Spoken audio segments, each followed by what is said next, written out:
Hello आज my student, कैसे हैं आप सभी लोग। मैं आपका अपने यूट्यूब चैनल जिस विद्यापीठ पर हार्दिक स्वागत करता हूं। देखिए माय स्टूडेंट, अपने लोगों ने हिमालय को शुरू किया था और नदी घाटियों के आधार पर हिमालय के विभाजन की नदी घाटियों के आधार पर हिमालय के विभाजन पर चर्चा को प्रारंभ किया था। ठीक है ना।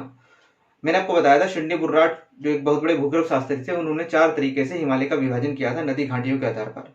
पहला विभाजन उन्होंने बताया था कश्मीर और पंजाब हिमालय, दूसरा बताया था उन्होंने कुमाऊं हिमालय, तीसरा बताया था नेपाल हिमालय, चौथा बताया था असम हिमालय। तो अपन लोगों ने कश्मीर और पंजाब हिमालय पर चर्चा की थी। आज अपने लोग कुमाऊं हिमालय पर चर्चा को प्रारंभ करेंगे और कुमाऊं हिमालय को बहुत अच्छे से डेप्थ में समझेंगे और उसकी मैपिंग भी करेंगे। ठीक है ना। तो शुरू करते हैं कुमाऊं हिमालय।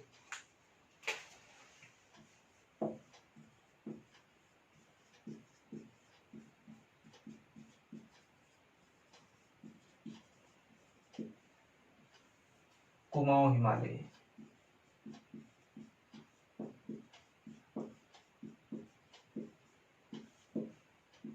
देखिए, मैंने इस तरीके से फिगर बनाया था और समझाया था आपको हिमालय के चारों जो विभाजन हुए हैं। एक बार फिर से बना लेते हैं जल्दी से, ताकि पीछे का थोड़ा रिकेप हो जाए।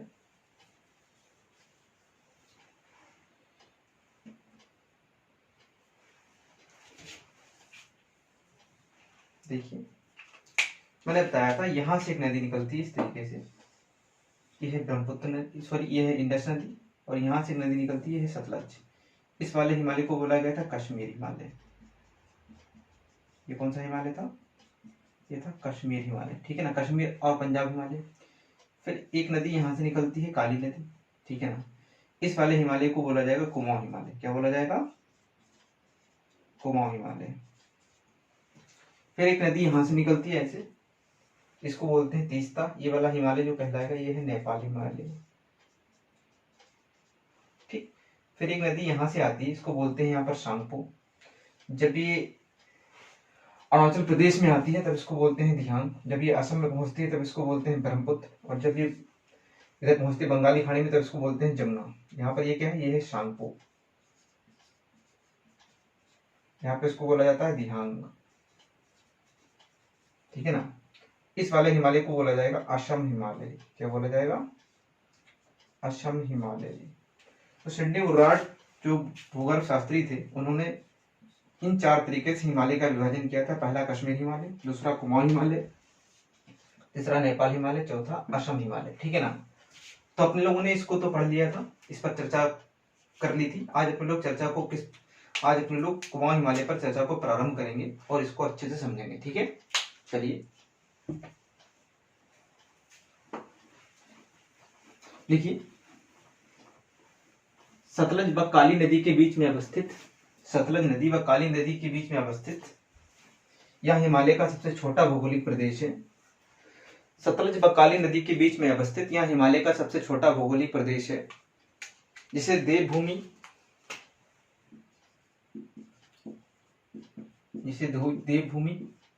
व पंच प्रयागों की भूमि भी कहा जाता है। इसे देवभूमि व पंच प्रयागों की भूमि भी कहा जाता है। इसका अधिकांश हिस्सा उत्तराखंड के अंतर्गत आता है। इसका अधिकांश हिस्सा उत्तराखंड के अंतर्गत आता है।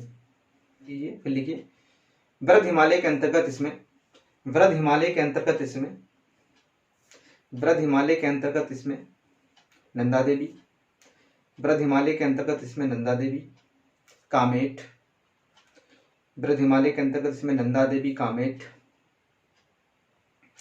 केदारनाथ, बद्रीनाथ, त्रिशूल, केदारनाथ, बद्रीनाथ, त्रिशूल आदि चोटियां आती हैं। व इनके समीप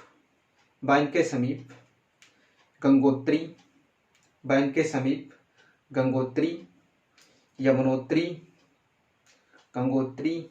यमुनोत्री, पिंडारी, बंदरपूंछ इत्यादि हिमानियां भी अवस्थित हैं।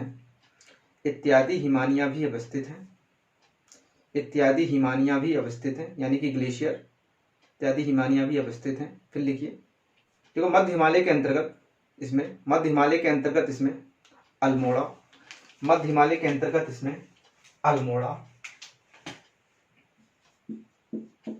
रानीखेत,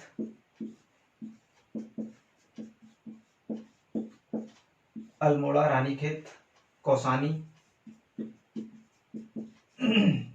नैनीताल व रामगढ़। बारामगढ़ जैसे हिल स्टेशन भी आते हैं, बारामगढ़ जैसे हिल स्टेशन भी आते हैं। देखो इसी हिमालय के अंतर्गत वृद्ध हिमालय में, इसी हिमालय के अंतर्गत वृद्ध हिमालय में, इसी हिमालय के अंतर्गत वृद्ध हिमालय में फूलों की घाटी वैली ऑफ फ्लावर स्थित है। इसी हिमालय के अंतर्गत वृद्ध हिमालय में वैली ऑफ फ्लावर, फूलों की घाटी अवस्थित है, जो कि एक ट्रैकिंग स्पॉट है, जो कि एक ट्रैकिंग स्पॉट है,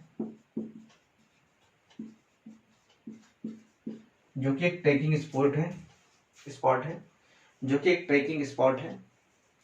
और यहाँ यूनेस्को की विश्व विरासत सूची में भी शामिल है, और यहाँ यूनेस्को की विश्व विरासत सूची में भी शामिल है, और यहाँ यूनेस्को की विश्व विरासत सूची में भी शामिल है। देखिए मैं सारी चीजें लिखा रहा हूँ, ये किसी ना किसी वनडे एग्जाम में पूछी जा चुकी हैं, और आपसे किसी भी बड़े एग्जाम में स्टेटमेंट वाइज आपसे पूछी जा सकती हैं। तो ये सारी इन्फॉर्मेशन को आप अंडरलाइन कीजिए, जो जो की पॉइंट है, ठीक है ना। चलिए मैं आगे से बताता रहूंगा, ठीक है ना। यूनेस्को की विश्व विरासत सूची में शामिल है। फिर लिखिए, इसमें नई लाइन से लिखिए, पंचप्रयाग, इस हिमालय के अंतर्गत आने वाले पंचप्रयाग निम्नलिखित हैं। इस हिमालय के अंतर्गत आने वाले पंचप्रयाग निम्नलिखित हैं। इस हिमालय के अंतर्गत आने वाले पंचप्रयाग निम्नलिखित हैं।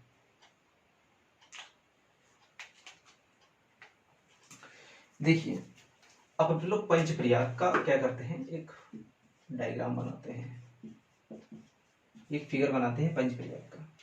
देखिए आपको दो नदी यहाँ पे मिलेंगी ऐसे, एक का नाम है धौलीगंगा, एक का नाम है विष्णुगंगा, ठीक है ना। धौलीगंगा और विष्णुगंगा जहां पर मिलेंगी वहां पर क्या बनेगा, एक प्रयाग बनेगा। इस प्रयाग को बोलते हैं विष्णु प्रयाग। क्या बोलते हैं, विष्णु प्रयाग। फिर यहां से एक नई नदी का उद्गम होता है, इसको क्या बोलते हैं, इसको बोलते हैं अलकनंदा। क्या बोलते हैं, ये नदी है आपकी अलकनंदा। देखिए अलक मतलब होता है नायिका के बाल, लहराते हुए नायिका के बाल। इसी तरीके से ये जो अलकनंदा नदी है, ये लहराती हुई बलखाती हुई बहती है, इसकी जो धारा है। और यहाँ पर जो तुलना की गई वो भगवान शिव से की गई है। भगवान शिव की जो जटाएं हैं, भगवान शिव के जो बाल हैं, जब वो समाधि में लीन हैं, उनकी जटाएं जो जिस तरीके से लहरा रही हैं, उसी तरीके से ये आपकी पवित्र अलकनंदा नदी लहराते हुए बहती है। इसीलिए इसका नाम क्या पड़ा है, इसका नाम पड़ा है अलकनंदा, ठीक है ना। तो अब देखिए यहां पर आपको मिलेगा, यहां पर आपको एक से पर्वत चोटी मिलेगी नंदा देवी, ठीक है ना। नंदा देवी के पास से एक नदी ऐसे मिले आएगी, इसको बोलते हैं नंद की नदी। क्या बोलते हैं, नंद की नदी। नंद की नदी आएगी तो यहाँ पर एक प्रयाग बनेगा, इसको बोलेंगे नंद प्रयाग। क्या बोलेंगे माय डियर स्टूडेंट, इसको बोलेंगे नंद प्रयाग। फिर देखिए एक नदी और आएगी इसी के पास से, पिंडारी नदी ऐसे आएगी, ठीक है ना। इसको बोलेंगे कर्ण प्रयाग। इसको क्या बोलेंगे, इसको बोलेंगे कर्ण प्रयाग।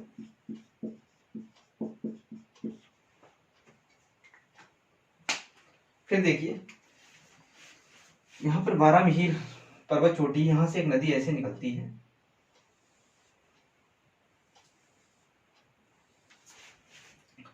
और ऐसे जाकर जो है वो किसमें मिल जाती है, वो मिल जाती है अलकनंदा में।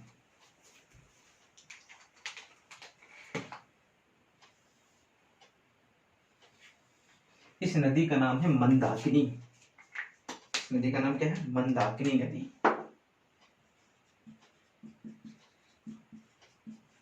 ठीक है ना। ये मंदाकिनी नदी मिलती है, तो यहाँ पर जो प्रयाग बनता है उसको बोलते हैं रुद्र प्रयाग। यहाँ पर कौन सा प्रयाग बनता है, इसको बोलते हैं रुद्र प्रयाग। फिर देखिए इस तरीके से यहाँ पर यमुनोत्री ग्लेशियर पिघलता है, ठीक है ना, और यमुनोत्री ग्लेशियर पिघलता है तो उसकी आकृति कुछ गौमुख की तरह बन जाती है, इसलिए यहाँ से एक नदी निकलती है गौमुख से। ये नदी ऐसे निकलेगी यहाँ से और ऐसे बहते हुए जाएगी।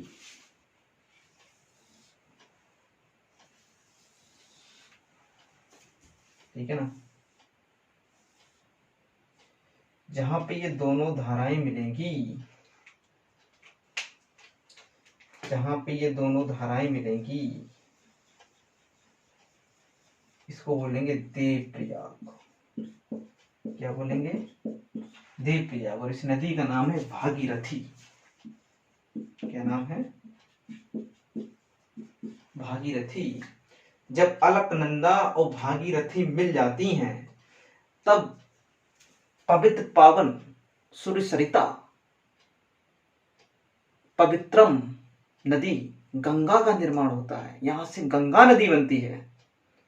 पवित्र पावन सूर्य सरिता मां गंगा का यहां से क्या होता है? निर्माण होता है। यहां से गंगा नदी कहलाती है। देखिए अब यहां से आगे क्या कहलाएगी? ये कहलाएगी गंगा। देखिए अभी मैं इसको बहुत डिटेल में नहीं पढ़ा रहा हूँ, इसमें बहुत सारी चीजें पढ़ाने को है। बस मैं आपको ये प्रयाग के बारे में पढ़ा रहा हूँ। देखो एक आपको ये प्रयाग मिला, एक ये मिला, एक ये मिला, एक ये मिला, एक ये मिला, इसीलिए इसको क्या बोलते हैं? पंच प्रयागों की भूमि। 1 2 3 4 5। जल्दी से डायग्राम बनाइए। ठीक है, बन गया होगा। मैं इसको रफ करता हूँ। लिखिए, फिर नई लाइन से लिखिए। लिखिए मध्य हिमालय व शिवालिक हिमालय के मध्य, मध्य हिमालय व शिवालिक हिमालय के मध्य विस्तृत नदी घाटी क्षेत्र में, मध्य हिमालय व शिवालिक हिमालय के मध्य विस्तृत नदी घाटी क्षेत्र में, विस्तृत नदी घाटी क्षेत्र में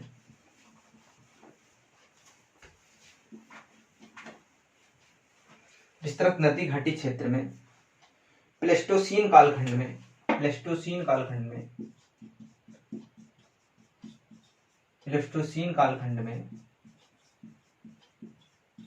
प्लेस्टोसीन कालखंड में नदियों के द्वारा जलीय निक्षेप किया गया, नदियों के द्वारा जलीय निक्षेप किया गया, नदियों के द्वारा जलीय निक्षेप किया गया, जिससे यहाँ पर घाटियों का निर्माण हुआ, जिससे यहाँ पर नदी घाटियों का निर्माण हुआ, जिनको पश्चिम में दून, जिनको पश्चिम में दून,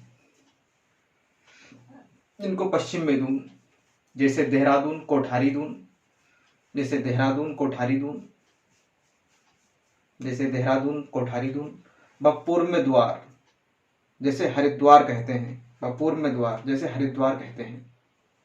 दून और द्वार, ये नदी घाटियां बनी कैसे, इनको समझते हैं। ठीक है, थोड़ा सा देखिए। देखिए आपको तो पता ही है, इस तरीके से हमारे वृद्ध हिमालय थे। वृद्ध हिमालय के बाद हमारे शिवालिक, हमारे मध्य हिमालय बने।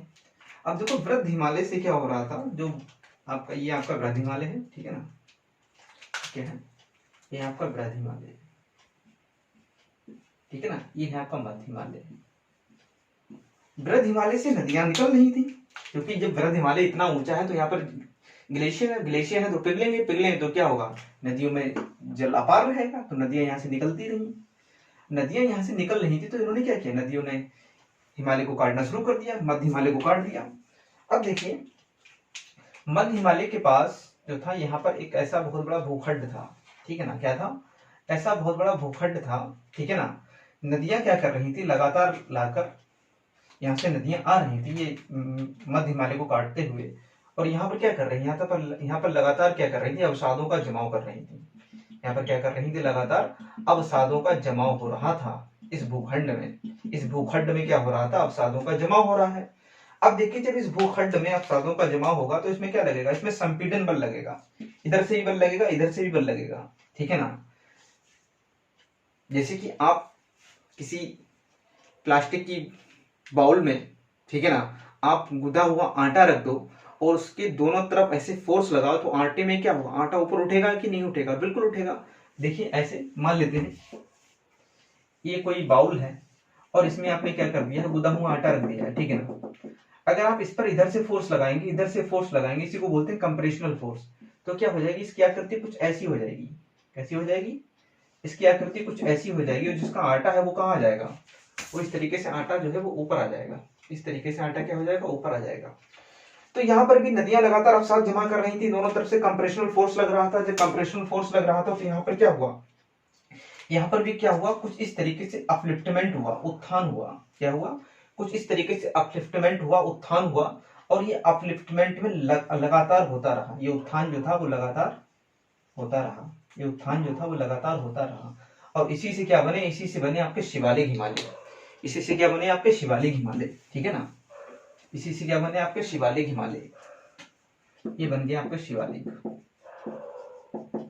अब जो नदी आ रही थी तो नदी के बीच में क्या होगी, रुकावट उत्पन्न होगी। तो नदी का सारा मलबा कहां पर जमा होने लगा, नदी का सारा मलबा यहाँ पर जमा होने लगा, ठीक है ना। अब भाई नदी इतनी जल्दी तो इस पर्वत को काट नहीं देगी, कुछ टाइम लेगी, काफी वक्त लगेगा, ठीक है ना। तो यहाँ पर नदी क्या करेगी, ये सारा मलबा जमा करने लगेगी। तो मलबा जो है वो नीचे जमा हो जाएगा, और ऊपर क्या हो जाएगा, ऊपर इस तरीके से ये आपका पानी रहेगा। ऊपर इस तरीके से क्या रहेगा, आपका ये पानी रहेगा, ठीक है ना। तो यहाँ पर क्या हो जाएगा, यहाँ पर एक अस्थायी झील, अस्थायी झील जैसी आकृति बन जाएगी कि नहीं बन जाएगी, अस्थायी झील जैसी आकृति बन जाएगी। और यहाँ पर क्या हो जाएगा, यहाँ पर ये अवसाद हो जाएंगे, यहाँ पर क्या हो जाएंगे, ये अवसाद जमा हो जाएंगे, अवसाद जमा हो जाएंगे, ठीक है ना। अब देखो क्या होगा, कुछ टाइम, काफी लंबे समय के बाद क्या होगा, यहाँ पर ये नदी क्या करेगी, इस शिवालिक को भी काट देगी। क्योंकि नदी तो क्या, उस नदी के रास्ते में जो भी आएगा, नदी उसका इरोजन करते हुए, उसको काटते हुए आगे चली जाएगी। तो ये प्रक्रिया लाखों करोड़ों वर्ष लगेंगे, ठीक है ना। तो नदी क्या करेगी, इस तरीके से आगे चली जाएगी। जब नदी आगे जाएगी तो यहाँ पर जो झील का पानी था वो भी तो नदी के साथ में ही चला जाएगा, इस तरीके से बहता हुआ। अब नदी का पानी तो चला जाएगा, लेकिन यहाँ पर जो अवसाद थे वो तो रह जाएंगे ना। और ये अवसाद कैसे हो गए थे, ये लंबे समय के बाद कैसे हो गए थे, ये हो गए थे ठोस। कैसे हो गए थे, ठोस। और ये अवसाद ठोस हो गए थे तो कैसे बन गए थे, ये समतल मैदान की भांति प्रतीत हुए। कैसे प्रतीत हुए, समतल मैदान की भांति, ठीक है ना। इसको आप ऐसे देख लीजिए, यहां पर देखिए, ये था वृद्ध हिमालय, और ये था शिवालिक हिमालय, ये था मध्य हिमालय, ये है वृद्ध हिमालय, तो ये है आपका मध्य हिमालय, ठीक है ना। इस तरीके से यहाँ पर क्या बन गए, यहाँ पर बन गए अवसाद।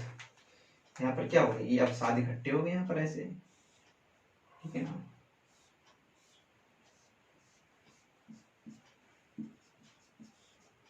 ये अवसाद कैसे हो गए, समतल हो गए। इन समतल मैदान को ही क्या कहा जाता है, इन समतल मैदान को पश्चिम में क्या कहा जाता है, पश्चिम में कहा जाता है दून। और इनको पूर्व में क्या कहा जाता है, इनको पूर्व में कहा जाता है द्वार। दून में जैसे कि देहरादून, ठीक है ना, पाटलीदून, कोठारी दून, और द्वार में आपका हरिद्वार। इस तरीके से जो है आपके दून और द्वार घाटियां का, दून और द्वार घाटियों का फॉर्मेशन हुआ है माय स्टूडेंट। चाहे तो आप ये दोनों ही फिगर ड्रा कर लीजिए, ठीक है ना, क्योंकि फिगर ड्रा करना आपको बहुत जरूरी है। तो इस तरीके से हमारा कुमाऊं हिमालय ये कंप्लीट हुआ, ठीक है ना। मिलते हैं आपसे नेक्स्ट लेक्चर में, तब तक आप अच्छे से पढ़ाई कीजिए, ये डायग्राम को अच्छे से फिल कीजिए, ठीक है ना, और रिवीजन को बार बार कीजिए, ठीक है ना। अपना ख्याल रखिए, अच्छे से पढ़ाई कीजिए, क्योंकि अगर ऑफिसर बनना है तो जीएस को अच्छे से पढ़ना है। Okay, take care, bye.